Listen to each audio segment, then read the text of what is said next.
this coming on my ear?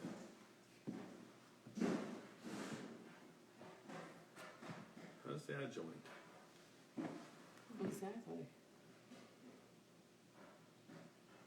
Derek, let's go. Derek, where we at? No, not there. Not yet. Let's get Derek first. D Nice to the dance floor.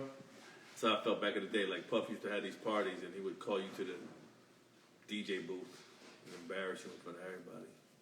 D Nice to the DJ booth. Let's go.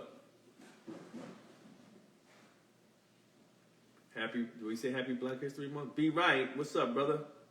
Damn, Be Right. I gotta call you. Let's catch up over the weekend, man. I'm horrible. Don't even say nothing on here that I'm horrible. I've acknowledged my horribleness. He called me a long time ago. Horrible. That's my brother, too. D-Nice, where we at?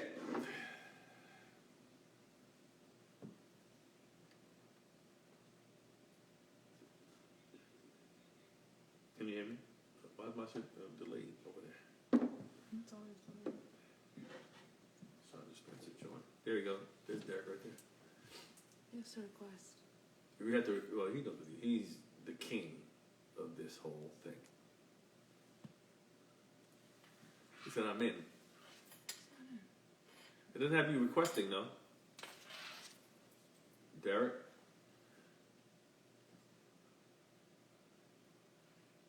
Can you press him and then get it from there or no? We tried that last time, right? Cool, there we go. Go live with D-Nice. Boom. Yeah, he knows he got the advanced features.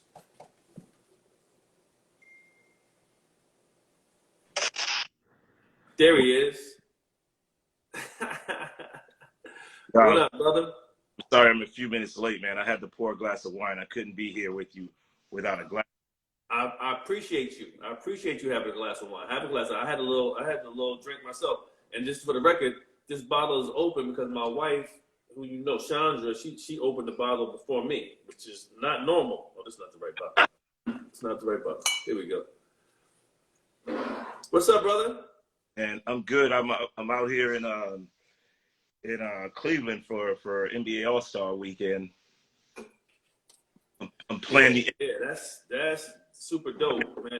So you by yourself? You got the kids with you or by yourself? No, I'm alone, bro. Like it's work time. You know, we have rehearsals today and tomorrow, and then we got the show on Sunday. So I'm here to just work. So tell the people what you're doing at All-Star Weekend this weekend. So this weekend, I didn't want to do any shows. I really just wanted to do one thing, and I am doing the player intro at the actual All-Star game. So I'll be rocking the music.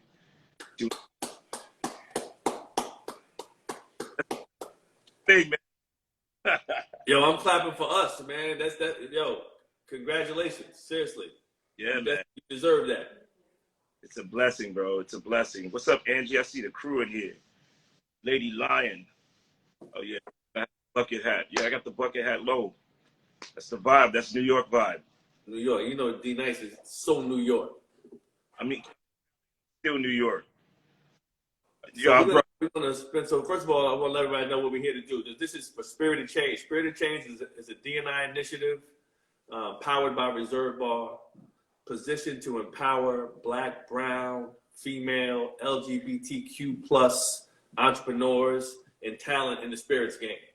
So we're really excited to have my brother D-Nice here and his amazing ecosystem. This is what it's all about. We plug into the ecosystem to start movements. We've been starting movements since forever, right?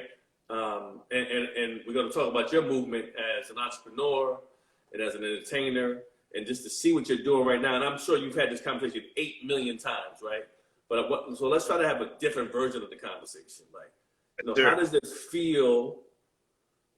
The evolution of what, because you like during obviously during the pandemic, like it's very well noted, right? Like what you did during that time. Yeah. But like, what's been great to see in terms of your work-life balance, right? And the things that you decide to do today versus what you would have done maybe 2 years ago. Like what has this journey afforded you the luxury to do in the spirit of Black excellence? In the spirit of Black excellence, it afforded me the opportunity to just be unafraid, man. Like, you know, part of the journey for me, especially during the quarantine, and also turning 50 at the time. You know, I was 49 when we were quarantined, and you know. Welcome to the club. Welcome to the club, by the way, just for the record. Welcome. We welcome you with open arms. But the thing that's crazy is, man, you know, our version of 50 isn't like our parents' version of 50. You know, like I was afraid of. I thought my 50 was gonna look like, you know, what my parents or grandparents. So going to 50, I was nervous, man. I was like, man, you know, I love entertainment so much. You know, I still want to be able to do what I enjoy, but do it my own way. And then the pandemic happened, and I was in that moment, I just became unafraid. I was like, you know what? People embrace me for that, you know. So now I've been involved, obviously, with music, and investing in tech, and investing in the spirits company or in the wine company. I'm about to invest in the spirits. No, we're gonna talk. We're gonna talk about that. We're gonna talk about the wine company because we need to, before the end of this weekend or I don't know when, but immediately, as fast as physically possible, get your wine on Reservebar for sure. We need to do that this weekend. By the way, in the spirit of being unafraid, you know, you got to be super unafraid to start a brand, right? To build a business, and then you got to be even more audacious to call it Billionaire's Row. So let's get the Billionaire's Row. Let's get my brother William Benson in here. Yes. Talk about Billionaire's Row.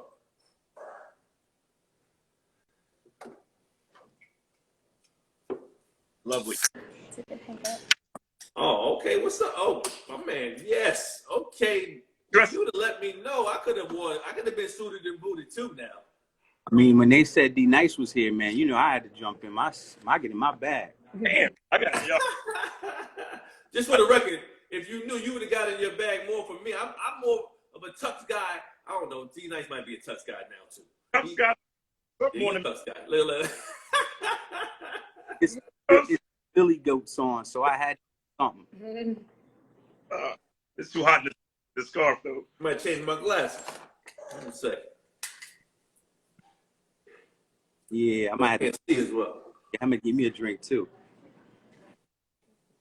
Yeah. Billy.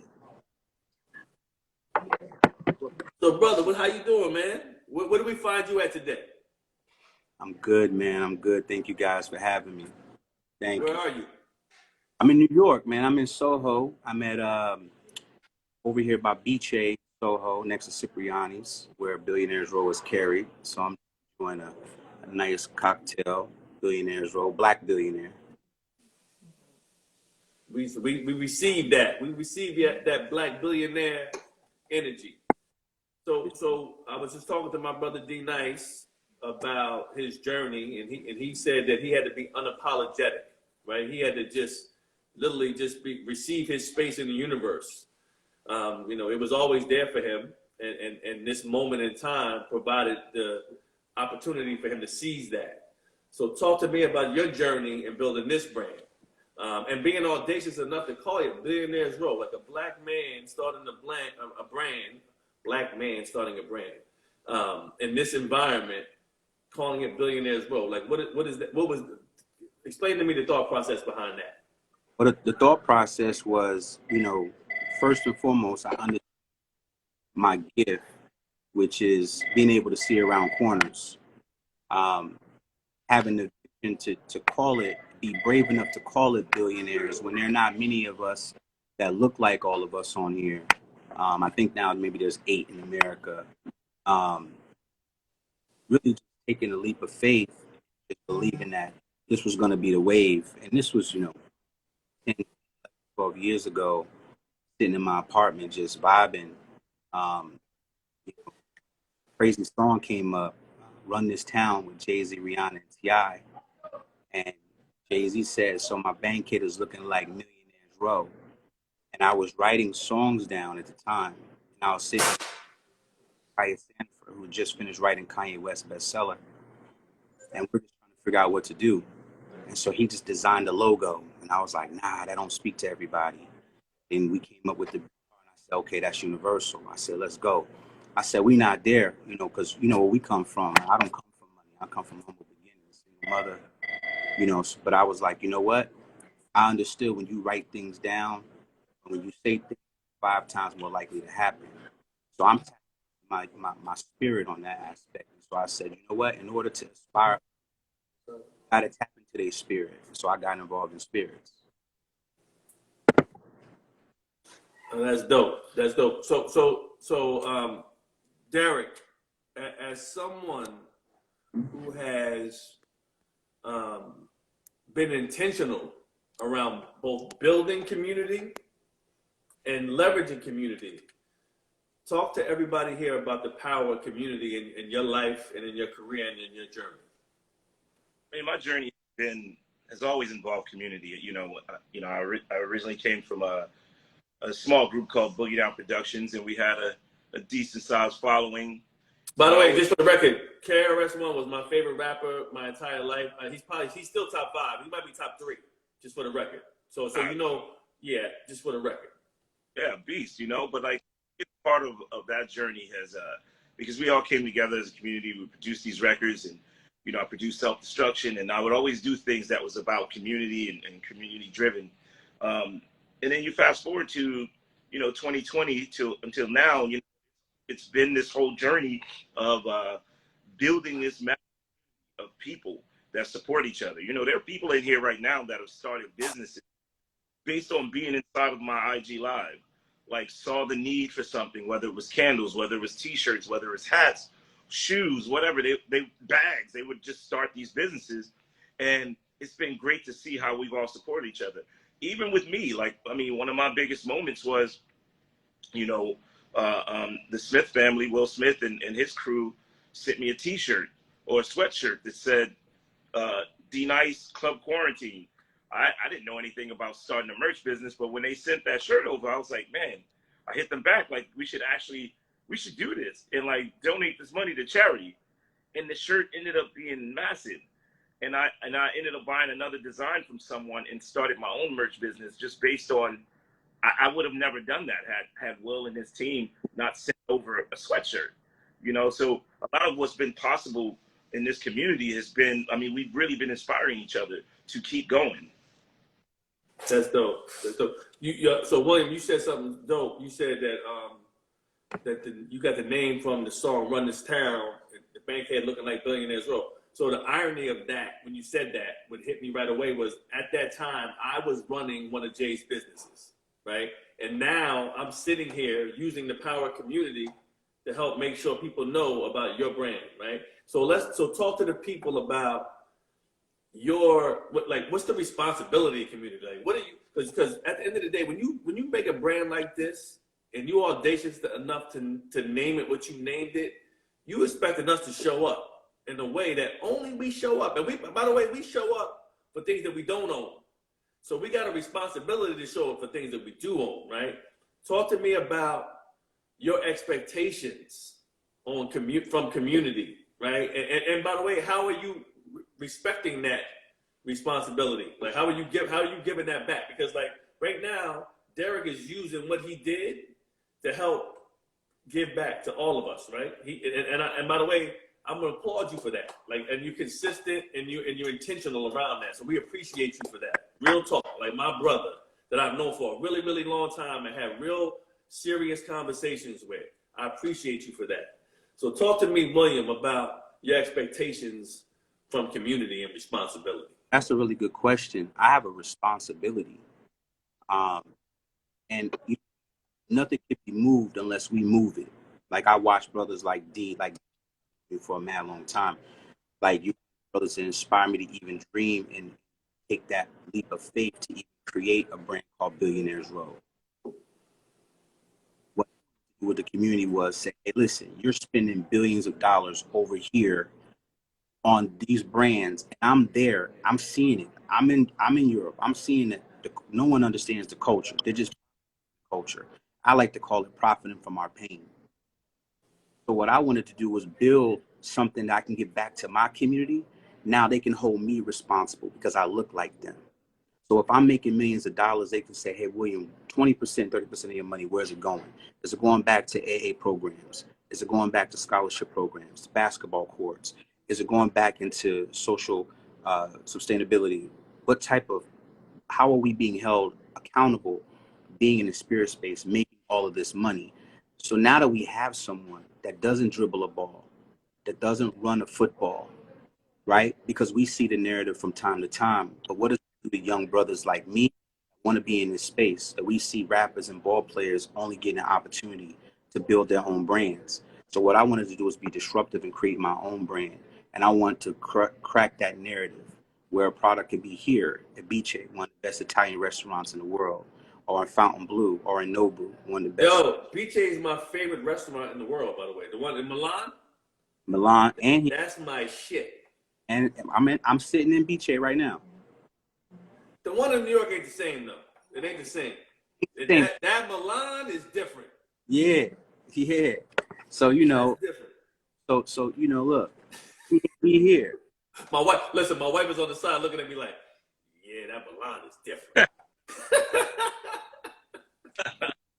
Things to be able to be disruptive and cut that narrative where we can't be in places where people don't think we belong. We belong here. We created this. Now we own it. And now it's an opportunity for brothers that look like me and you to partner and come together to continue to build a community so we can give back to brothers that look like me and you that are 12 and 13 years old that are looking to get into this space to make the money. Because when you look at where the money's going, it's in drugs and alcohol. If you really want to look to where the money's at, right? So it's very unique, and I think it's like the best time to be alive because this never happened ever, and now here we are. There's no, so by the way, young brothers that look like us and young sisters that look like us too, right? So speaking of Derek, you got two beautiful daughters, right? Yeah. And when we talking about black excellence, let's talk about what legacy means to you, right? And what do we want to give to our kids? Because we're living. So we came from single parents. I was a single. My mom was a single mom. She was 18 years old. She turned 19 after like a month after having me. She was in college, Newark, New Jersey. We got that story, right? Now our kids are getting the fruits of that energy. We are present. We are showing up, right? So what does legacy mean to you as we celebrate this notion of Black excellence during Black History Month? I mean, legacy has always been extremely important to me. You know, that's what kept me going when I was a kid. Like, you know, it's no secret. I talk about this in interviews that my mom didn't raise me, even though we have a very close relationship now. She had me at a very young age. You know, my mom was like 17, turned 18 years old, and you know, I used to look back at and I would see like other kids with their parents around, and you know, like my family, I lived with my cousin and my great grandmother. We were struggling, you know what I mean? Like, so I would see people with their parents showing up, and you know, of course, obviously, I was sad. You know, I was disappointed. I kind of internalized everything, but it wasn't until like my daughter turned 17 did I fully understand that. With my daughter turning 17, and this is a totally different time than the time when my mom was turning 17, I looked at my kid and I was like, wow, even though she's in college doing whatever, there's no way she can raise a child, you know? So I just learned to like forgive everyone because I saw in her something that was about, like, I wanted to break the chains. I wanted to change the narrative on it, you know? So I wanted to make sure that I was in a position to, one, provide my kids with excellent education, give them a shot. Two, provide them with experience. It's not necessarily about leaving this money behind. You can leave a kid a lot of money and they don't know what to do with it. So it was about providing them with experiences, opening doors. And I feel like this is what I've been doing, you know, like this is what I've been showing my children. You know, my daughter just graduated from law school, you know, passed the bar first time. She's working at a firm right now, you know, like went to an HBCU, went to Spelman, you know, and I'm happy to change the narrative even within my own family, and hopefully it serves as a source of inspiration to others. That's dope, man. That's dope. So there's a crazy narrative. So just shout out to DSM. We're partners with Pronghorn. She has a thing she says from time to time. You can't point to one significant exit in the spirits business by a person of color, save Jay-Z with LVMH just a year ago, 2 years ago. So what does legacy mean to you, William, as someone standing up and building a Black business in the spirit space today? Well, I'm a do what my mother had me when she was 16 years old. My mother was a single parent. My father took me in for the first time when I was 34 years old. So I never had a father figure to coach me or guide me on how to build legacy. All I knew was the streets and what I read in music or saw on videos, really to coach me, to guide me. And what I seen dudes on the DJ on the booth, Flex, D Nice, Michael Jordan, Jay, you know, those were my fathers. Those were my pops. That's who I looked up to. And I tried to not make those mistakes that they made. So I watched them to learn to try to be the best version of myself, to be great in my own way. So every single day, I have a white piece of paper because I never had that father or uncles that had money or came from that. So I'm learning all of this now. And like even now, my children, they watch me when I'm working. I work so hard. I travel so hard. And I'm just like, everything that I'm doing for you and you guys. And I want you guys to take this creating and I want you to elevate it. And I want you to make sure that you put people on that look like you. And when you say legacy, I want my children to sit across from me rather than someone else that doesn't look like them, because I'm going to pay them what I think they're worth, not what the person that they're looking at what thinks of what they're worth. And so that's why I'm building this. So everybody can come back here and have an opportunity to get on to go build and create other things. And that's really what Billionaires Row is about. Aspirational lifestyle brand. It's about becoming the best version of yourself. It doesn't matter if you work at McDonald's. It doesn't matter if you work on Wall Street. If you work and you flip fries, be the best fry flipper, learn the game, and then sell fries back to McDonald's. That's really That's dope. So it's crazy. I never thought I would be, first of all, I probably never thought I'd be on IG Live at all, right? But definitely not with two guys. So you said your mom was 16 years old and single, and you said your mom was 17 years old, and my mom was 18 years old. And at 18, I've been running around thinking I was like the winner, right? Y'all did. So that's it's crazy. Derek, hearing what William just said, right? So like, there's a space that we've been blessed to sit in. Like you did yours with Chris Parker, Boogie Down Productions. You know, I was one of I did Puff and Jay and right, and so we was in a certain space. So like, what does the responsibility for you to impart upon your kids mean to you, knowing that like so the other day I was at an event with my youngest son, my 11-year-old son. It was a Toys R Us opening in the American Dream. American Dream is now the biggest mall in the United States. The big eyesore that was in Jersey, but now they really activated it, right? And it was one of my clients. So you know, I had my brother Nate Burleson with me. Nick Cannon was there. Fab was there, and I had my youngest son. And I have 6 kids. So to be with one son is like a thing, right? Like that's a special moment. You just with one kid. And I said to him when the CEO of my company, one of my clients, was doing the speech, I said to him, yo, you see the man giving the speech, you see the people here to like make it a big deal. You see the people that own everything. That's when we at. That's who we talk to.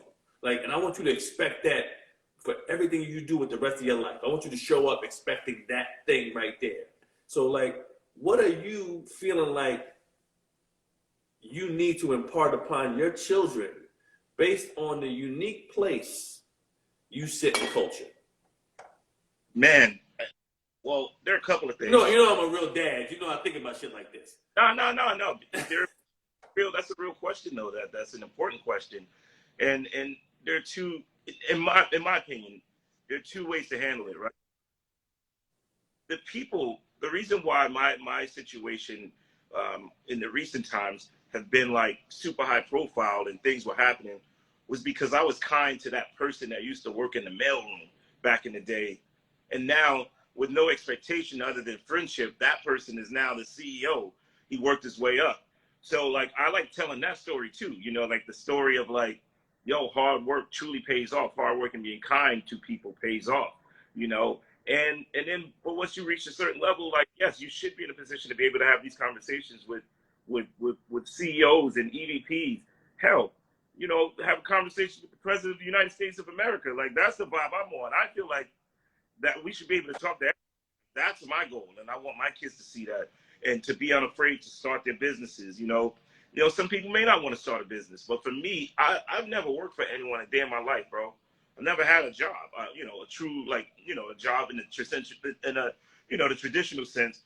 I've never worked for anyone. I've literally been building my own thing since I was 16. Comes with a lot of failure, a lot of ups and downs. That's another thing that I want my kids to understand. Like, even when starting your company, you're not always going to have wins. You're not always going to have wins, but you're going to have some things that may seem like failures, but they're really lessons, you know, like the true lessons to help you get to that next level. You know, like my journey, I'm not here in this position right now, being able to stand on the stage at the NBA All-Star game. I don't play basketball. You know what I mean? Like, I'll be on that stage on Sunday doing exactly what I started doing when I was 16 years old. I put in over 10,000 hours. And the reason why I'm able to do that was because I did not give up. Even when things felt hard, when people didn't want to pay, I didn't give up. I believed in myself, and other people believed in me. So I want my kids to understand that part as well. Yo, that's an amazing segue to William as an entrepreneur, because I think what happens on social media, right? We celebrate like the imagery, like the look and feel, like your tuxedo looks immaculate, the details is right, everything right. But like, tell people about like when things weren't going so well, like because I think there's something about the community of entrepreneurs that we need to know that like we struggle. Just for the record, I struggled. I started my business at 50 years old in 2018. I struggled, right? I'm not on Instagram trying to show you how fly I am. I struggled. Talk to the people about what the entrepreneurs struggle.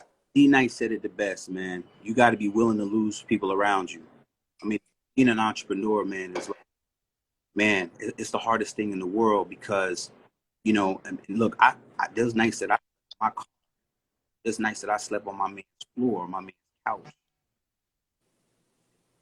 There's certain nights, but just the willingness to win, to want to win, to get to the next level, no matter how much money you don't got. Bro, I'm willing to sleep on my boy's couch. Even now, I'm willing to sleep on D Nice's couch to get to where I got to go.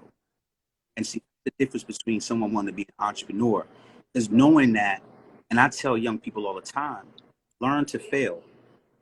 Yes. Through your failures, you'll find your successes. That's fear. That's being fearless.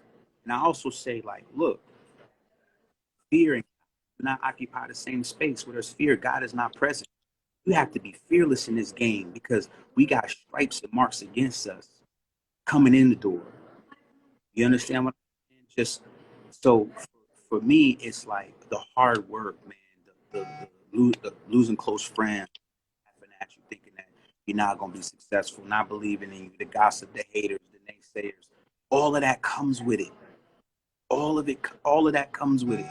But then, you know, your hard work pays off when they come into your Billionaires Row party. Them same people that come in there as guests are like, oh, wow. You know, a lot of times people don't see the cow in the back and the blood in the back. They only see the steak when the steak comes out on the table. You understand? Yeah. They don't know what happens behind the scenes, the chef, where there's blood everywhere and there's mess everywhere in the back and people fighting and throwing things. You don't see that. You just see that beautiful steak, that T-bone come out on the table and you eat and you enjoy it. You understand what I'm saying? But I like, even with Billionaires Row, I tell people all the time, what's inside that bottle is my failures, my passion, my hurt, my pain, my successes, all in that bottle. That's what I'm giving you. I'm not selling you alcohol. I love that. I actually say it a different way, but the same sentiment. You know, people always read the last chapter of the book when the victory was, but they don't read the first couple chapters when the cat was struggling, right? And I know that your journey is well noted, Derek.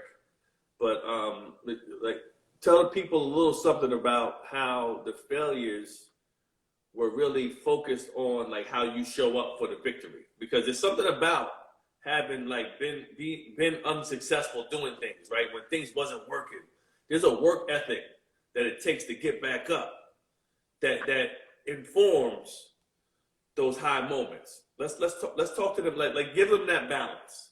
I mean, I'll give it to you in the most honest way that I can, man. And it goes back to days in BDP. You know, I wasn't the greatest rapper in the group. Greatest MC in that group was KRS One. I was mediocre at best, you know, but I did what I loved. You know, I was rapping about, you know, the things that a real 18-year-old would rap about. You know what I mean? Like, even though I'm from the streets and I'm from the hood, that's not where I envision myself. So in my mind, I felt like if I'm not gonna be better than Chris in the group, then I gotta master other things. So then I started to produce more. I started to do more tracks. Then Chris was rapping on my tracks. And that empowered me so much when I would listen back to like songs like I'm Still Number One and My Philosophy and Jack of Spades. Like I did the Jack of Spades beat on a tour bus. And that ended up being like the theme from you know, I'm Gonna Get You Sucker. Like, you know, like I learned that I wanted to be great at multiple things. You know, I wanted to know how to do multiple things, which when you fast forward like 3 decades, that's who I am. You know, like I'm on Instagram Live. I felt this way before you happened. In December of 2019, bro, I was on a plane and I was tired. I was like, man, one day you should be able to like stream this right into someone's house. This is before the pandemic, bro. Like one day you'll have the ability. I didn't think I was gonna be around for it, but I was like, man, you can have the ability to like throw parties from home and just DJ like everywhere. And 3 months later is exactly what happened, you know, like, and with these opportunities that came along with it, I've always felt like it's been important I got to keep going. I'm inspiring people. I got to continue to do all of the things that I love. I do everything that I love, man. That's how I always live my life. And I don't want to change that at all. I do everything that I love. I donate money. I'm so into philanthropy. Like that's just my vibe, is to be able to inspire people. That's what I want. Same way, like I said earlier, I want to inspire my kids. Bro, I want to inspire your kids. I want to inspire your kids the way that you inspired me. I'll tell you, I don't want to take up too much of the conversation, but this is important to get out. Seeing you on vacation every summer with your family, all your kids, you know, the in-laws and your parents, you know, like to see that when you invited me over one day, and then seeing that, I was like, man, that's the way I want to be as an adult, as a grown man, as a parent, hopefully one day as a grandparent. Like I want to be that person where I'm showing people how we pour love into our family. So even then, you know, this conversation is inspiring me, you know, like, and I'm pulling from it right now to help get me to another level. So I appreciate both of you brothers, man. Yo, that's so dope. And by the way, I remember the exact moment. I remember the house. I'm so mad. I've been trying to get that house back ever since, by the way, Derek. That house is crazy. That house is crazy. Just for the record, listen, we're gonna give one last time around. I'll go first, right? I am Black excellence because. So I'm gonna go first. I'm Black excellence because I am trying my hardest to build the best and most equipped family as a result of how I grew up. I'm using everything that happened to me my entire life. Single mom, no relationship with a dad at a younger age. I shout out to my dad. I love you to death, Jim Spencer. Today, I have to give Peggy a shout out first because, but like we ain't got no problems now. But like how I show up for my kids and the energy I'm putting to my kids is going to be the manifestation of why I'm Black excellence. William. Man, I'm Black excellence because I speak for the voice. And I'm who have a voice. I'm here for them to jump on my back, just like I jumped on D-Nice's back and I jumped on your back to push me to get me right here. And I want to give a shout out to my mother, that same 16-year-old woman that I saw with her lights getting cut off when I was in middle school. When we washed on water, put water on top of a kerosene baths, mothers that come from that and that have young men and women that look like us that think that there's no hope. And if they're hopeless, I want to give hope to them. This is all very passionate for me because I understand that I have a big, big chip and responsibility on my shoulder. And I have a whole community watching me. And I want the community to hold me responsible. But I think most importantly, we're building a community. And our community is going through trauma. But we need money, right? So in order to help us get through those traumas, we need to put resources, but we got to have resources. I always tell people when they talk to me about Billionaires Row, I said Jeff Bezos gave his wife 37 Jay-Z's. Crazy. There's only 15 Black billionaires in America. He gave her 31. There's 1,700 other ones that don't look like us. 4 of them have more money than all of us put together. 4 people. So I'm here to change that narrative. But we all have to collectively be on the same page. And that's by what we're doing right now, having this conversation.